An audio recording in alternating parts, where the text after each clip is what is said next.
8 časova 16 minuta je. Dobro jutro želim svim gledalcima jutarnjeg programa televizije Vimja. Sa mnom ovog jutra u studiju je Vanja Rakić, omladinski radnik Kancelarije za mlade. Vanja, dobro jutro i dobrodošao. Dobro jutro, Marina.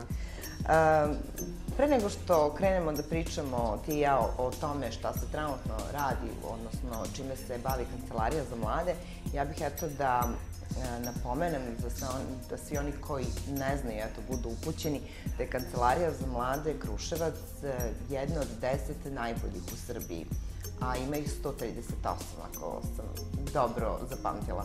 Da, prema trenutnim podacima 138 kancelarije za mlade, dosadašnji rad naše kancelarije je bio na zavidnom nivou, tako da po nekim, da kažem, nezvaničnim rezultatima Kancelarija za mlade Kruševac jeste među 10 najboljih po programima koji sprovode i po projektima koji su bili proteklih godina.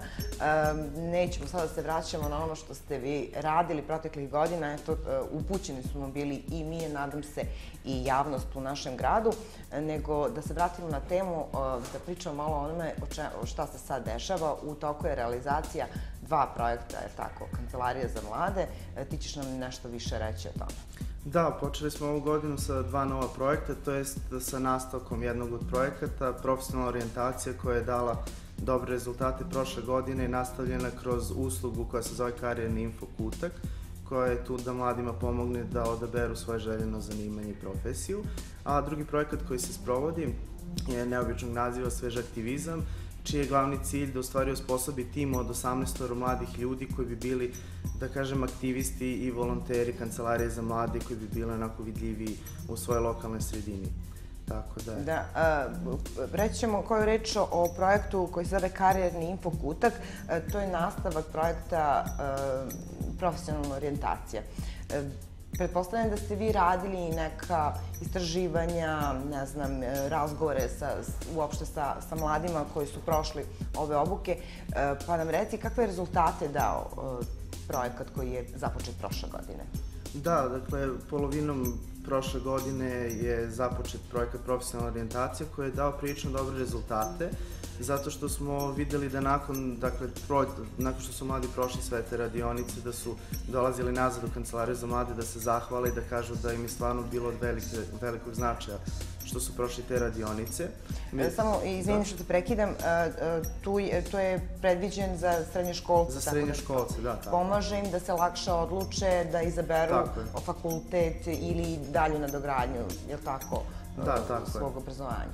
Da, s obzirom da te radionice ne mogu tako često da se rade, GIZ, dakle Nemački institut za internacionalnu saradnju, i u saradnji sa Kancelarijom za mlade je oformio servis koji se zove Karijerni infokutak, koji je u vidu table, dakle u kojoj se nalaze pamfleti koji mladi mogu uzeti i da iz njih u stvari vide koje je njihovo idealno zanimanje.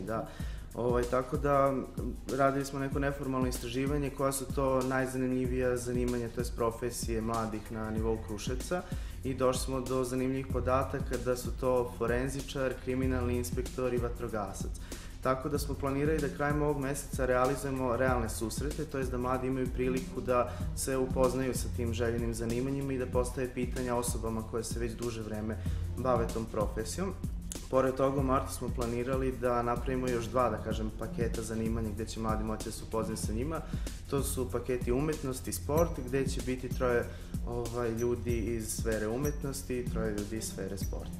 Dobro, znači ovaj projekat se svakako dobro pokazao, nastavili ste da realizujete, bit će do polovine ove godine, tako u toku realizacija ovog projekta? A servis Karijerni infokutak ostaje, dakle, nam u Kancelariji za mladi. Svako ko je zainteresovan može doći i uzeti promotivni materijal u Balkansku 63 na 3. spratu u Kancelariji za mladi. Dobro. Svež aktivizam, pomenuli smo, da kažemo i neku reč više o tome i šta je uopšte cilj ovog projekta. Naravno, Svež aktivizam je projekat koji se sprovodi u saradnji sa Centrom za omladinski rad iz Novog Sada, Ambasadom Kraljevine Holandije i Ministarstvom omladine i sporta. Ovo je, da kažemo, neka vrsta pionirskog projekta za Kancelarije za mlade, zato što se radi o formiranju tima Kancelarije za mlade koje čine 18 mladih ljudi koji su dovoljno motivisani da se istaknu u svojoj lokalnoj zajednici i da kažem neki koji imaju liderske veštine. Tako da ove radionice će trajati do prve polovine marta i radi se o dugoročnom, dakle, procesnom radu sa mladima, gde bi rezultat trebalo da bude oformljen taj, kako mi zovemo, tim Kancelarije za mlade. Tako da planirali smo da radimo i javne akcije. Primer, sutra za Dan zaljubljenih ćemo imati svoju prvu javnu akciju gde od 1 do 3 popodne na Trgu mladih možete vidjeti šta smo to pripremili za vas. Naravno, to ćemo propratiti.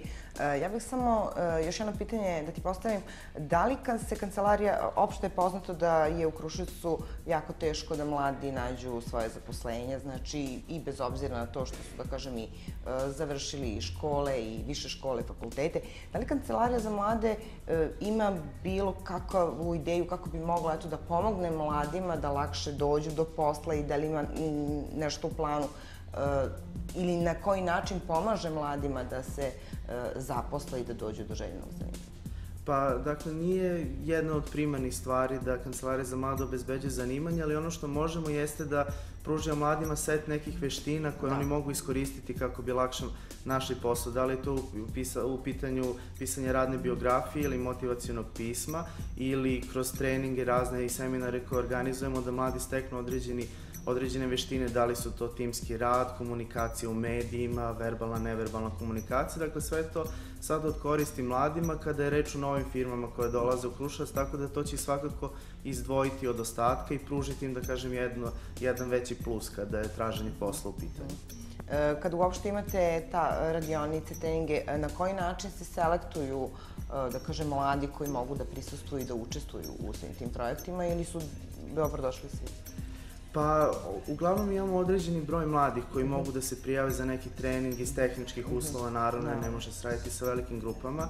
Ono što je veliko zadovoljstvo jeste kad god organizujemo neku aktivnost da je to veliki broj prijavljenih, a selektujemo ih tako što za svaku prijavu, u svaku prijavu ide mini motivaciono pismo zašto baš žele da prisustvuju na tom projektu i na osnovu toga mi možemo zaključiti da li ta osoba odgovara tom ili nekom od narednih projekata koje imamo u budućnosti. Naravno.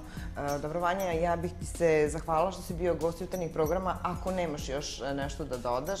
Ništa, samo da vas podsjetim, sutra na Trgu mladih od 1 do 3 popodne imat ćemo našu prvu javnu akciju, tako da dođite i posetite nas. Naravno, mi ćemo doći, a nadam se da će i što više naših mladih Kruševljana doći da vide o čemu se radi i šta vi to radite. Hvala ti još jedno, pa se vidimo već sutra na Trgu. Hvala vama. Vi gledate jutarnji program televizije Efimija, tačno 8 časova 24 minuta, idemo na jedan muzički spot, a onda se vraćamo u studiju.